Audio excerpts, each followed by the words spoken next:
کسی گاؤں میں ایک کارپینٹر رہتا تھا۔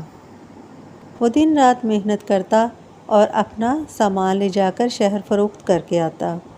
لکڑی کے کھلونے، فرنیچر، اس طرح کی تمام چیزیں وہ بہت محنت سے بناتا، لیکن اس کو اتنے پیسے نہیں ملتے۔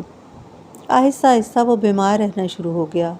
اس نے اپنے بیٹے سے کہا کہ میرے پاس بیٹھ جایا کرو اور میری مدد کر دیا کرو۔ اس کا بیٹا ابھی چھوٹا تھا، لیکن اس نے اپنے باپ کا کہا مانا۔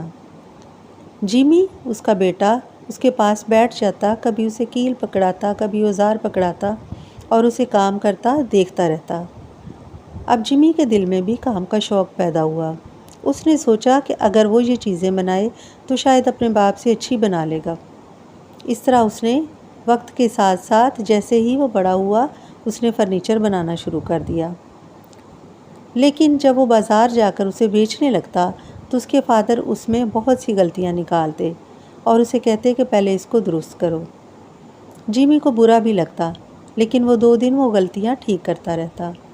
ایک دن جیمی نے تنگ آ کر کہا کہ میں آپ سے بڑا کاریگر بن چکا ہوں، کیونکہ میری چیزوں کی زیادہ قیمت لگتی ہے اور آپ مجھے روک ٹوک مت کیا کریں۔ اس کے فادر خاموش ہو گئے۔ تھوڑا سا اور وقت گزرا تو جیمی جب اپنی چیزیں فروخت کرنے کے لیے جاتا تو اس کے دام کم ہونا شروع ہو گئے۔ اب جیمی پریشان ہو گیا۔ اس نے آ کر اپنے فادر کو بتایا۔ اس کے فادر نے کہا کہ بیٹا، بالکل اسی طرح میں نے بھی کیا تھا جب میرے باپ نے مجھے منع کیا تھا کہ خود کو بہت بڑا کاریگر نہ سمجھو۔ ہر انسان وقت کے ساتھ ساتھ سیکھتا رہتا ہے اور کبھی بھی وہ پرفیکٹ نہیں ہوتا۔ یہی بات میں تم سے کہتا تھا، لیکن تم خود کو پرفیکٹ سمجھتے تھے۔ اب جیمی کو احساس ہوا کہ واقعی ہم ساری زندگی سیکھتے رہتے ہیں اور ہم کبھی بھی پرفیکٹ نہیں ہوتے۔